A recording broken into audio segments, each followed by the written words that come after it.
What's going on, Washington Commanders Nation? It's your boy Rio Robinson, back with the latest and greatest on the Ramblin' with Rio YouTube channel, where we ramble about the Washington Commanders.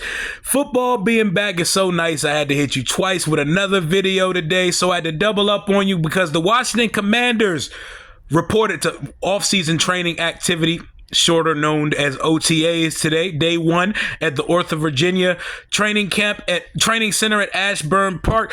They reported today the boys are back in the building. Sam Howell's looking fresh off of a nap like he always does. And most importantly, the generational talent Chase Young is out there fully 100%, no knee brace, no stone cold knee brace this year. The boys are back in town and things are going underway. Off-season phase one of OTAs consists of a workout program. It's a 9-week stretch that is separated into 3 phases. Phase one consists of the first 2 weeks of the program, with activities limited to meetings, strength and conditioning, and physical and rehab only. Phase two consists of the next 3 weeks of the program. On-field workouts, individual and group instruction, drills, no live contact or no offense versus team defense are permitted for phase two. Then phase three, shit starts getting real. Oh, and the rookies are dispersed and added and sprinkled in during phase two. And then during phase three of OTAs, it consists of the next 4 weeks of the program, where you can conduct a total of 10 days of organized team practice activity, or OTAs. No live contact is permitted, but 7-on-7 and 9-on-7 and 11-on-11 drills are permitted. We're at the first stage right now, so most of what we're going to see is guys in athletic wear, running around, stretching, pushing sleds, and lifting weights. It's like a regular workout regimen right now, but they do go to meetings as well. This is the first time legally, I put legally in quotations because I just can't believe that NFL players don't give offensive playbooks to guys as soon as they get somewhere.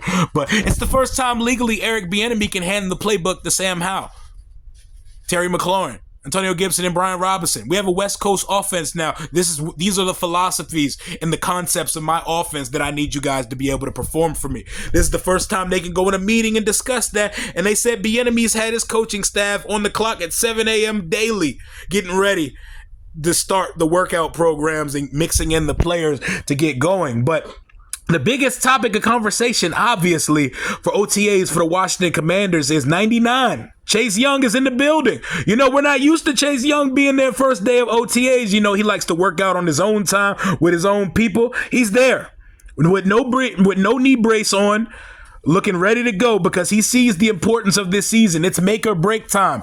It's time to get money for Chase Young. He's there. And my favorite thing about all these pictures that I'm seeing of guys working out, because this stuff gets me giddy, by the way. Like, I get excited. I get my blood flowing and my juices going off seeing our team report in. Just the videos of seeing guys getting out the car and smiling, walking into the building, that gets me excited. But these guys have on, it's one band, one sound. These guys all have on the same thing. A nice Commander short set with t-shirts and shorts. Everybody's rocking all black. One team, one band, one sound. You love the unity in it. Just like how Ron puts Commanders on the back of the jersey instead of the team name.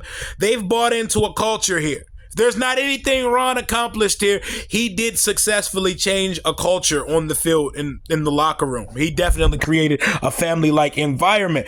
As far as contract, there was no contract holdouts happening. Cam Curl, he's not in a contract year. Well, he's in a contract year, but he's expecting an extension sometime this offseason. He was there today. Montez Sweat, for some reason, didn't participate in the physical portion of practice, but he was there for his meeting. So all of the big faces, the attendance, everybody was there today. You love to see it. Guys are on a mission to take this thing from mediocre town to actually productive. They want to see things win. But as far as football goes, we won't see any football things happening anytime soon. We will not see Sam Howell with the receivers lined up, and we won't see any offensive type stuff for some time to come now. This is mostly strength and conditioning, but the meat of what's happening now takes place in the classroom, in the film room, when these guys discuss and go to meetings.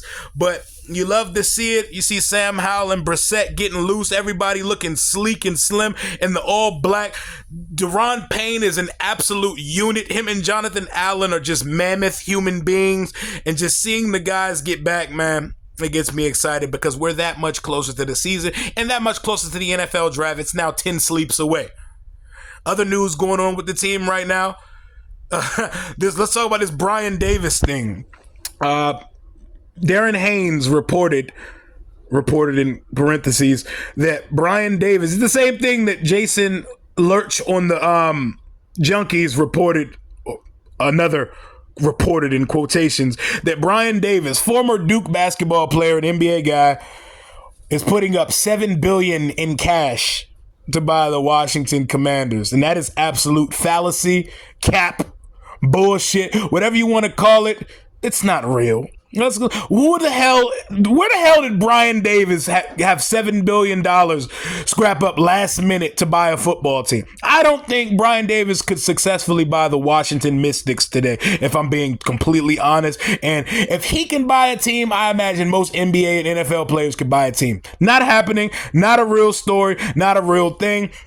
A lot of these billionaires owe money to large banks and corporations. Brian Davis owes money to the likes of Sean Merriman and Scottie Pippen. So if you think he can purchase a football team of this magnitude, the biggest sale in the history of sports sales, I don't know what else to tell you. I don't know how Darren Haynes fell for the okie doke, but my guy, you get a donkey of the week for that one, because there's no way that is a real and substantial bid, and it should not be discussed, and it will not be discussed by anybody of any credibility on any news front containing the sale of this team.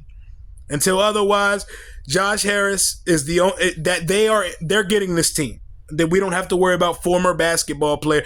The league would be virtually doing cartwheels right now if a minority black man had $7 billion on the table for the team right now. Also, why would you need to go a whole billion over Josh Harris's bid just to get it? Everything here reeks bullshit, and it reeks not a real story.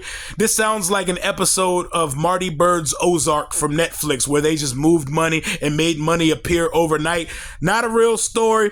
Real story, Washington is back at OTAs, and the offseason is officially coming to a close as football things are taking place in Ashburn again. More to come on the channel later this week, and I'll be joining Juan Gotti talking sports on his channel tonight at 8 p.m. Make sure y'all tune in. Until next time, hail to the Washington Commanders. Deuces.